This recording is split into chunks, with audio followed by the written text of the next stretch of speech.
Hi everyone, जैसा कि आप सभी जानते हैं कि इमरजेंसी लॉन्चिंग होने वाला है कोविड-19 का वैक्सीनेशन। तो ये लॉन्चिंग में किस किस कंपनी को फ़ायदा होगा और क्यों फ़ायदा होगा, आज इस टॉपिक पे डिस्कस करेंगे। मैं अनिल गुप्ता स्वागत करता हूँ आपका एच-डी-एक्स फाइनेंशियल में। दोस्तों, सिर्फ ये नहीं, आज का वीडियो इस टॉपिक पे भी बेस्ड होगा कि आने वाले इस वीक में अपने को निफ्टी और बैंक निफ्टी में क्या करना है, और कुछ स्टॉक्स मैंने सिलेक्ट करके निकाला हूँ। वे देखना है कि टेक्निकली वो कैसे रिएक्ट करेगा इस वीक। तो वक्त ज़ाया न करते हुए चलते हैं हमारे कंप्यूटर स्क्रीन पे और देखते हैं। और हाँ दोस्तों, प्लीज़ अंत तक बने रहिएगा ताकि आपको पता चले इस वीक क्या करना है, कैसे ट्रीट करना है, और कोविड वैक्सीनेशन के लिए क्या क्या अपने को स्टेप्स लेना है ताकि उसका फ़ायदा हम पूरी तरह से उठा सकें। तो फ्रेंड, उससे पहले प्लीज़ लाइक और सब्सक्राइब करना ना भूलें। और हाँ, मेरा ट्विटर और टेलीग्राम चैनल ज़रूर फॉलो करिए, जैसे मैं डेली अपडेट्स देता हूँ निफ्टी, बैंक निफ्टी और कुछ स्टॉक्स का, जिसके लेवल के थ्रू आपको बहुत काफ़ी हेल्प मिलेगा इंट्राडे और ख़ास करके स्विंग ट्रेडिंग के लिए। चलिए चलते दोस्तों, वक्त ज़ाया ना करते हुए हमारे कंप्यूटर स्क्रीन पे।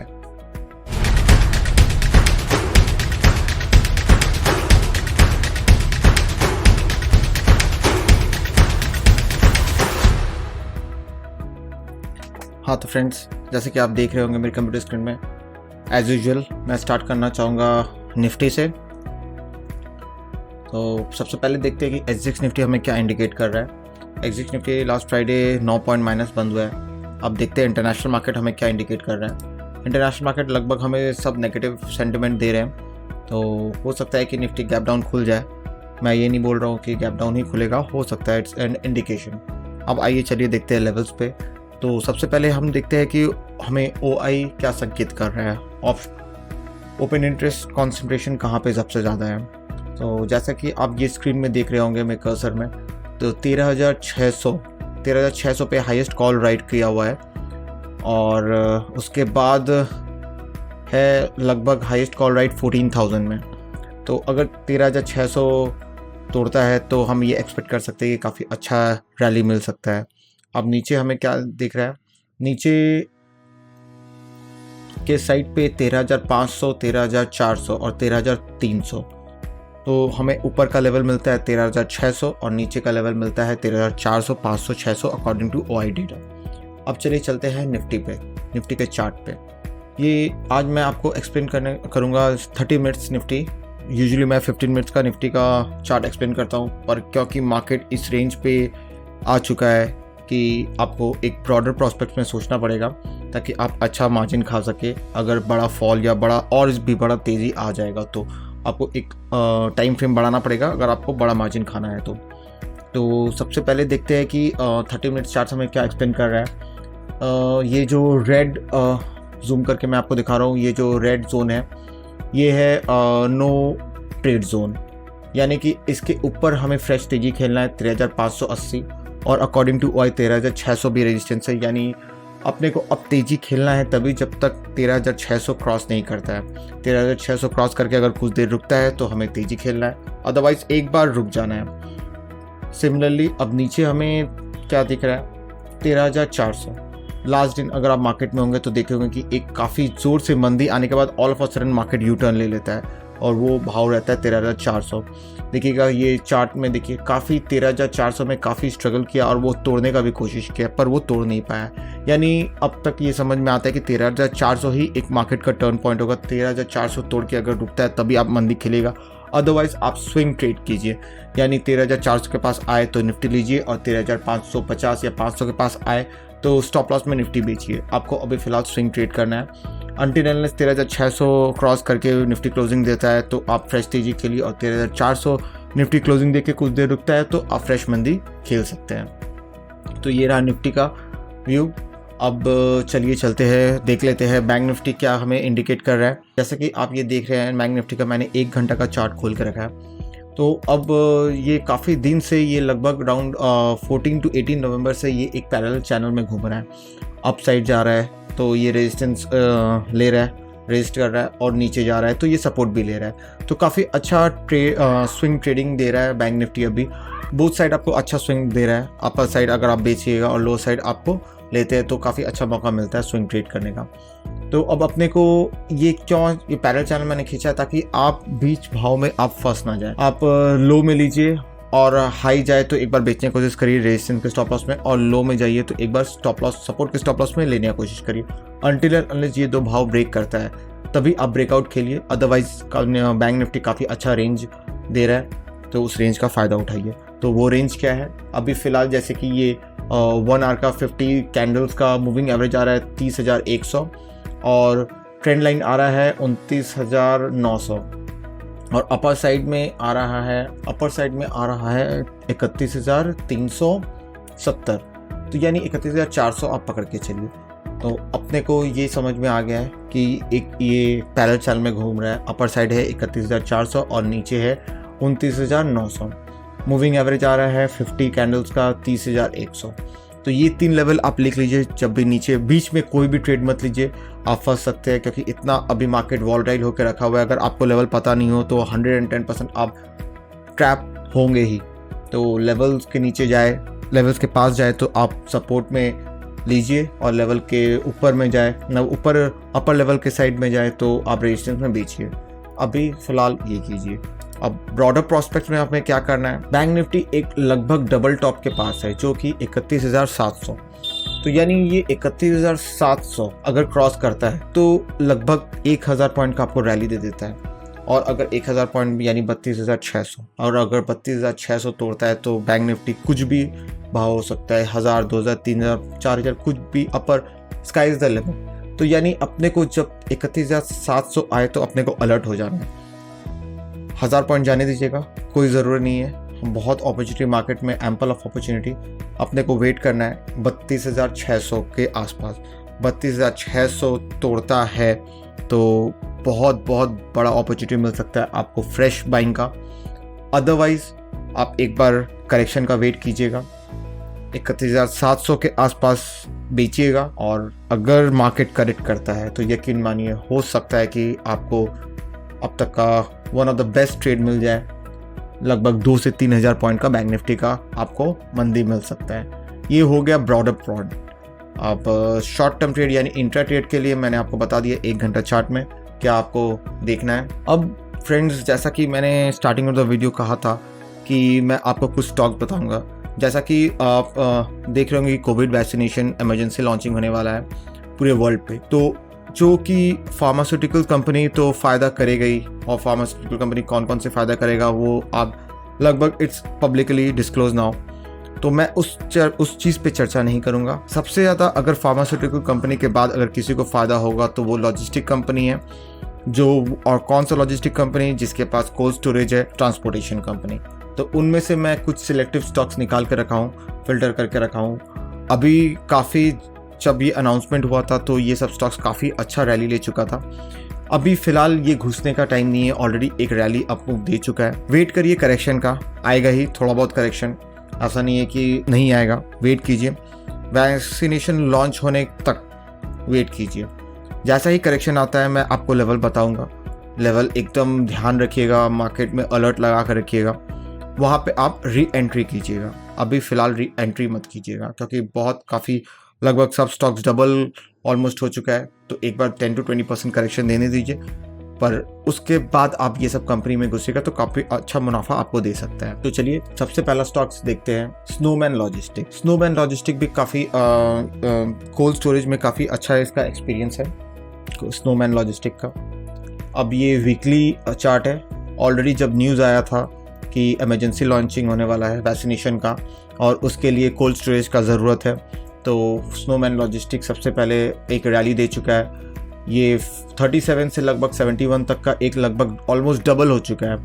तो वेट कीजिए करेक्शन का, कोई दिक्कत नहीं है, कोई हड़बड़ी नहीं है। ये और अगर करेक्शन नहीं देता है तो आपको री एंट्री कहाँ पे करना है, ये 71.15 याद रखिएगा, ये डबल टॉप है। 71.15 के ऊपर अगर कुछ देर रुकता है तो आप वहाँ पे री एंट्री कीजिएगा, उससे पहले अभी री एंट्री मत कीजिएगा। अदरवाइज आप करेक्शन का वेट कीजिए, या तो 55 के, हाँ, अदरवाइज करेक्शन का वेट कीजिए, 55 के आसपास घुस लीजिएगा ये stocks with a stop loss of 45, तो आपको काफ़ी अच्छा मुनाफा मिल सकता है। 71 के ऊपर याद रखिएगा, फ्रेश एंट्री 71 के ऊपर, अदरवाइज करेक्शन लेता है तो 55 के आसपास 45 का स्टॉप लॉस। तो पहला जो लॉजिस्टिक कंपनी हो गया जिससे फ़ायदा होने वाला है वो है स्नोमैन लॉजिस्टिक। अब सेकंड देखते हैं, नवकर कॉरपोरेशन। ये कंपनी है, ये भी वीकली चार्ट है। जब ये न्यूज़ आया था तो काफ़ी अच्छा एक अप मूव दे चुका है, ऑलमोस्ट 31 से 42 जा चुका है और ये डबल टॉप भी है वीकली चार्ट में। तो अपने को फ्रेश एंट्री करना है 43 के ऊपर। 43 के ऊपर चलता है तो बहुत अच्छा, ऑलमोस्ट स्टॉक्स डबल होने की उम्मीद है, पर 43 के पहले आप ये स्टॉक में री एंट्री मत कीजिएगा। हाँ, अगर ये स्टॉक करेक्ट करता है तो आपको लगभग ये 33 का वेट कीजिए। स्टॉक करेक्ट करता है तो आप 33 के आसपास अगर स्टॉक से आए तो ज़रूर से लीजिएगा। वापस आपको ये 42 तक एक स्विंग ट्रेड मिल सकता है और फिर 43 के ऊपर ये ऊपर का आप स्काई इज द लिमिट, कुछ भी भाव ये हो सकता है। तो ये एक स्टॉक और लिख लीजिए, नवकार कॉर्पोरेशन। अब चलिए चलते, मैं वापस रिपीट कर दे रहा हूँ। नवकार कॉर्पोरेशन ये वीकली डबल टॉप क्रॉस करना है, करने वाला। देखिए विद ह्यूज वॉल्यूम ब्रेकआउट हो सकता है इसमें, तो 43 के ऊपर फ्रेश बाइंग होगा। अदरवाइज करेक्शन का वेट कीजिएगा। अगर ये स्टॉक 33 के आसपास आए तो री एंट्री कीजिएगा फॉर द टारगेट ऑफ 43 और 43 के ऊपर स्काई इज द लिमिट। आइए चलते हैं तीसरे स्टॉक में, महिंद्रा लॉजिस्टिक। महिंद्रा लॉजिस्टिक भी कोल्ड स्टोरेज ट्रांसपोर्टेशन फैसिलिटी में काफ़ी अच्छा एक्सपीरियंस है। अब देखिए ये वीकली चार्ट है, वीकली चार्ट में ऑलरेडी ये ब्रेकआउट दे चुका है और एक मूव दे चुका है। अब अपने को री एंट्री कहाँ पे करना है? आप अगर ये करेक्शन नहीं देता है तो 434 से 450 या देखिएगा 436 के ऊपर फ्रेश बाइंग।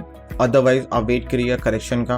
अपने को री एंट्री करना है 364 में, 364 में री एंट्री कीजिएगा। अगर ये करेक्शन लेता है आपको 435 का टारगेट मिल सकता है, और अगर करेक्शन नहीं लेता है, अगर ये स्टॉक एक तरफा चलता है न्यूज़ के कारण, वैक्सीनेशन इमरजेंसी लॉन्चिंग के कारण, तो 436 के ऊपर ही लीजिएगा, क्योंकि अगर 436 के ऊपर लीजिएगा तो आपको काफ़ी अच्छा इमीडिएट आपको 546 का टारगेट मिल सकता है with a stop loss of 10 to 20 rupees. अब चलिए चलते हैं स्पाइस जेट में। स्पाइस जेट सेम थिंग है। स्पाइस जेट भी एक कंपनी है जो कि ये वैक्सीनेशन ट्रांसपोर्टेशन में ये काफ़ी हद तक मदद करेगी। स्पाइस जेट अपने को ऑलरेडी ये न्यूज़ के बाद ये अच्छा एक रैली दे चुका है। अब अपने को री एंट्री करना है 110 के ऊपर, 110 के ऊपर री एंट्री करना है for the first target of 120 and 120 के ऊपर 140। तो याद रखिएगा ये सब स्टॉक्स ऑलरेडी वैक्सीनेशन के न्यूज़ के कारण ऑलरेडी ऑलमोस्ट डबल हो चुका है। एक बार करेक्शन का वेट कीजिएगा, करेक्शन दे तो ये सब स्टॉक वापस आप कोशिश करिएगा लेने का। लेवल्स मैं आपको बता चुका हूँ, जैसे कि स्पाइस जेट अगर करेक्ट करता है तो इसको वेट कीजिएगा 85 के आसपास, इसको री एंट्री आप री एंटर कर सकते हैं फॉर द टारगेट ऑफ 110। और अगर करेक्ट नहीं करता है, इमीडिएट अगर लॉन्च हो जाता है वैक्सीनेशन, तो 111 के ऊपर 120 के ऊपर 140। तो ये कुछ स्टॉक्स था जो वैक्सीनेशन से रिलेटेड था। अब मैं कुछ स्टॉक्स जो फिल्टर करके निकाला हूँ on the basis of volume breakout, price volume breakout. तो देखते हैं इनमें से कुछ स्टॉक्स है जो मैं स्टार्ट कर रहा हूँ। पहला स्टॉक्स है एनआर बियरिंग। एनआर बियरिंग ये वीकली चार्ट है, बहुत ही सुंदर चार्ट है।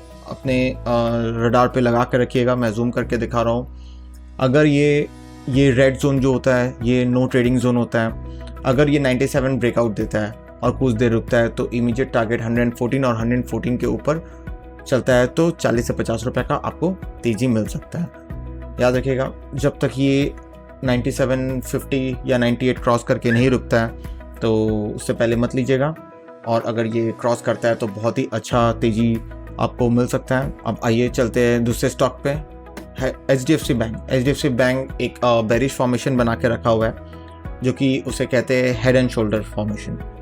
तो ये अभी फ़िलहाल बेचने का वक्त आया नहीं है। जब तक 1350 के नीचे क्रॉस करके कुछ देर रुके ना तो आप तब तक मत बेचेगा, और अगर 1350 के नीचे तोड़ता है HDFC बैंक और कुछ देर रुकता है तो पहला टारगेट जो होगा वो है 1300, और 1300 टूटता है तो दूसरा टारगेट होगा 1250।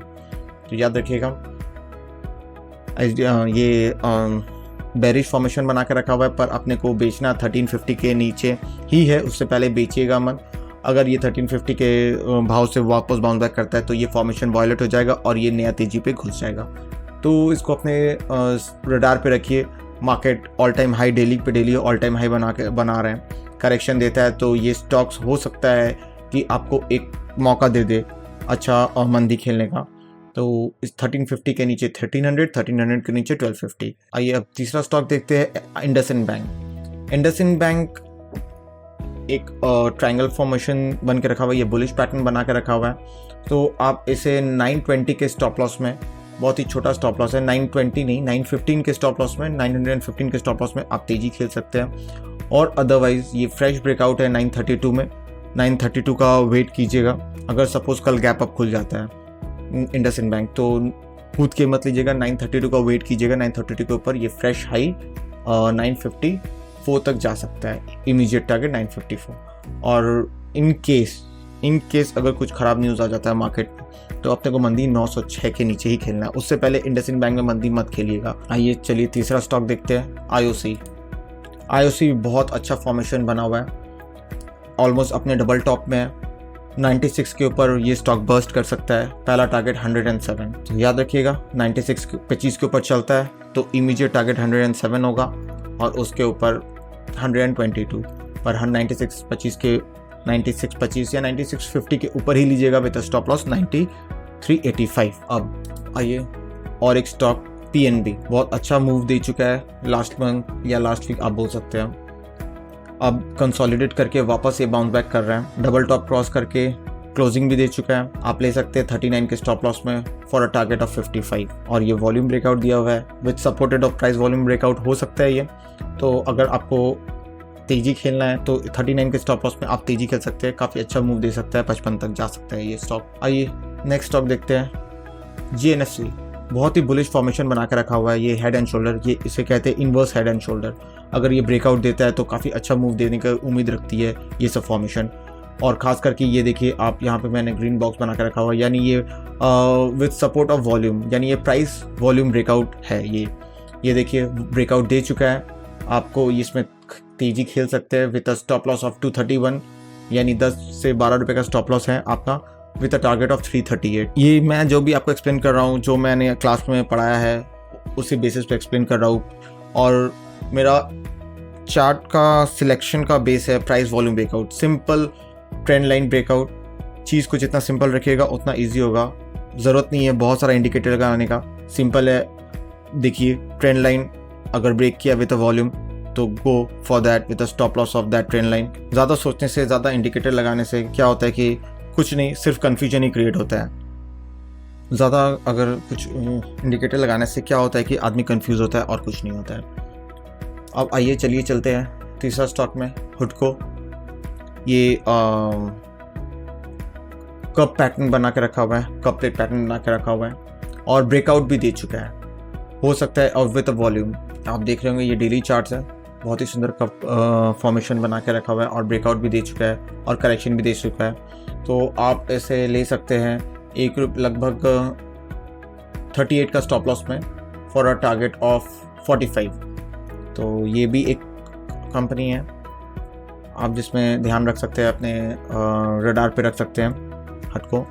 आइए चलिए चलते हैं और एक स्टॉक में, टाटा स्टील, जो कि एक फ्लैग फॉर्मेशन बना के रखा हुआ है और फ्लैग फॉर्मेशन को ब्रेकआउट भी दे चुका है। फ्रेश एंट्री आप करिएगा 633 के ऊपर, और 633 के ऊपर अगर ये चलता है तो बहुत अच्छा एक अपसाइड मूव आपको मिल सकता है, लगभग 695 का।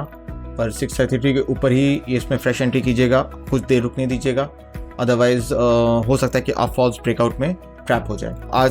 आज का ये एपिसोड काफ़ी लंबा था क्योंकि अभी जो जिस हिसाब से मार्केट चल रहा है, अगर आपने ठीक से रिसर्च करके और लेवल्स न जाने तो हो सकता है कि काफ़ी फॉल्स ब्रेकआउट और फॉल्स ब्रेकडाउन में फंस जाए। याद रखिएगा कि मार्केट बहुत ही स्विंग दे रहा है, अपसाइड और डाउनसाइड। अगर आपको सपोर्ट और रेजिस्टेंस लेवल ना पता हो तो आप बीच में कहीं पे भी ट्रैप हो जाएंगे और आपका स्टॉप लॉस कटता रहेगा और आप अपने कैपिटल को इरोड करेंगे।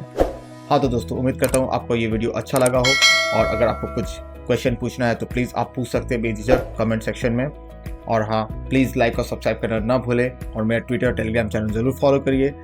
धन्यवाद।